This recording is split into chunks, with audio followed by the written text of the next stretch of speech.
Canary Media opens up the debate on green hydrogen production in the United States. I'll go through the first article on today's Hydrogen Podcast.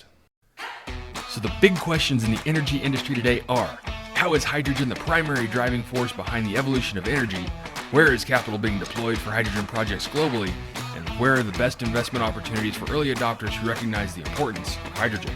I will address the critical issues and give you the information you need to deploy capital.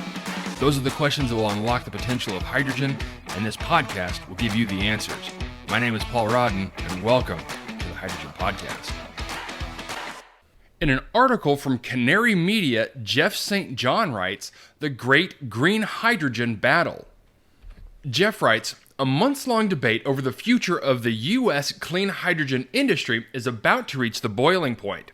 At stake is whether tens of billions of dollars of federal tax credits from last year's Inflation Reduction Act will go to support a domestic clean hydrogen sector that reduces carbon emissions, or one that actually increases them.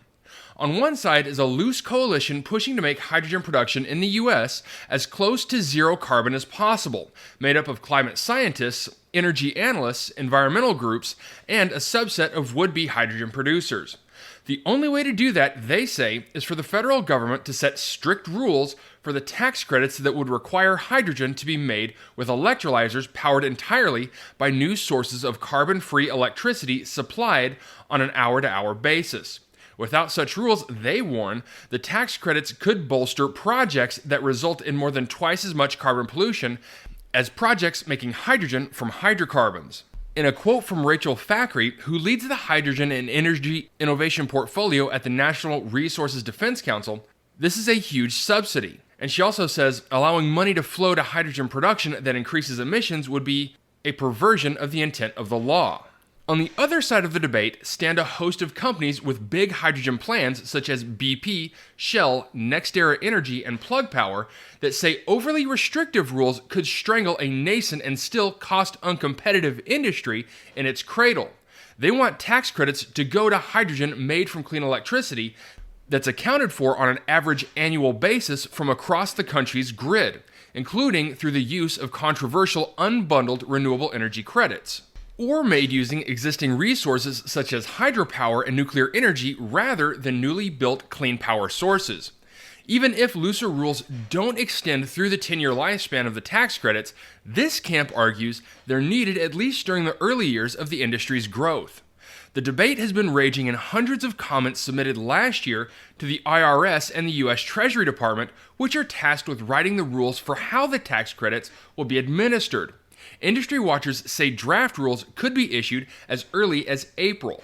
In a quote from Mona Dejani, head of hydrogen and ammonia practice at law firm Sherman & Sterling, there's a lot of money at stake here.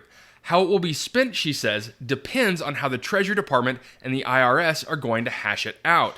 She continues by saying, on one hand, if it's regulated too tightly, clean hydrogen will be too expensive and it will be difficult to get started. On the other hand, if there's not enough regulation, then the whole purpose of clean hydrogen to save the planet is not really happening. But proponents of stricter rules say that hydrogen production can be both low carbon and economically competitive. The case for strict carbon accounting is summed up in a letter from the Natural Resources Defense Council and other environmental groups, energy analysts, and hydrogen and clean energy companies, which they sent to the White House and the Treasury and Energy Departments last year. The signatories asked that the hydrogen tax credit rules do three things. The first is to require hydrogen producers to use new sources of clean energy, not existing sources, or in other words, additionality. The U.S. grid will need a lot of clean electricity over the coming years to power increasingly electrified buildings and transportation systems, and the hydrogen industry should not be competing for those electrons. This is an argument from those groups. The second is to require hydrogen producers to use clean power that can actually reach their production facilities on the grids they're connected to, or in other words, require deliverability. They say today's clean energy trading regimens allow buyers to claim credit for power generated in places far from where they actually consume the electricity. And the third is to require hydrogen producers to match production and consumption of clean power down to an hourly basis, or hourly matching. They say today clean energy credits are averaged on an annual basis, which means that a hydrogen producer could, for example, buy enough solar power credits to claim that they're running on clean energy 24/7 year-round, even when they're operating after the sun has set. These three pillars of policy can ensure that the tax credits lead to a, quote, truly low or zero emitting hydrogen project, and support projects that are, quote, extremely competitive from the outset. This is again according to the letter. Rules that fail to incorporate these principles could, quote, force Treasury to spend more than $100 billion in subsidies for hydrogen projects that result in increased net emissions. Creating rules that support these three policy pillars won't be simple. Structures that account for hourly matching of clean electricity generation and delivery to its users do exist and are in use in parts of the country, but haven't yet been codified by federal agencies or international standard-setting groups. And determining whether clean energy is truly additional, that is, built to supply hydrogen production rather than being diverted from other uses, is a particularly complicated task. These projects include some of the biggest yet announced in the U.S. High Store Energy has targeted Louisiana and Mississippi for a 110,000 metric ton per year hydrogen production and storage complex to be powered by solar and wind farms it will build itself.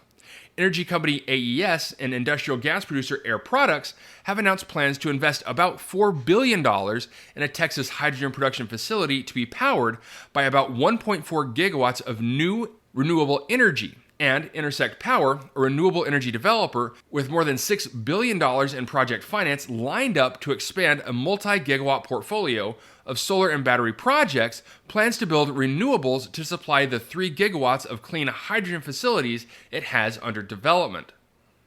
In comments to the IRS, Intersect joined wind power giants Nordex and Vestas, hydrogen developer Synergetic, and Electric Hydrogen, a well-funded startup developing large-scale electrolyzer technology that is partnering with Intersect to warn that allowing lax clean energy accounting standard would lead to spending billions of dollars on effectively doubling emissions. Hourly matching, on the other hand, will result in near-zero carbon hydrogen. But giving hydrogen producers full tax credits if they purchase unbundled renewable energy credits for solar energy and then produce hydrogen overnight when the sun isn't shining, or if they, quote, buy some wind power in Iowa and run an electrolyzer in Pennsylvania, won't lead to truly clean hydrogen production, allowing the U.S. hydrogen industry to develop in a way that could be a black eye that's fatal to the industry. These coming in a quote from Rafi Garabedian, CEO of Electric Hydrogen. He also says, we want hydrogen to thrive long term, and the only reason for it to exist is decarbonization. If we're not striving for decarbonization, he says, you should just be pumping more oil and gas out of the ground.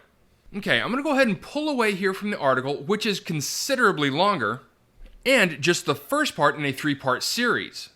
Now, Canary has done a great job covering the energy industry, and I particularly like what they're doing in this 3-part series with doing deep dives to cover each viewpoint of the green hydrogen debate in the US.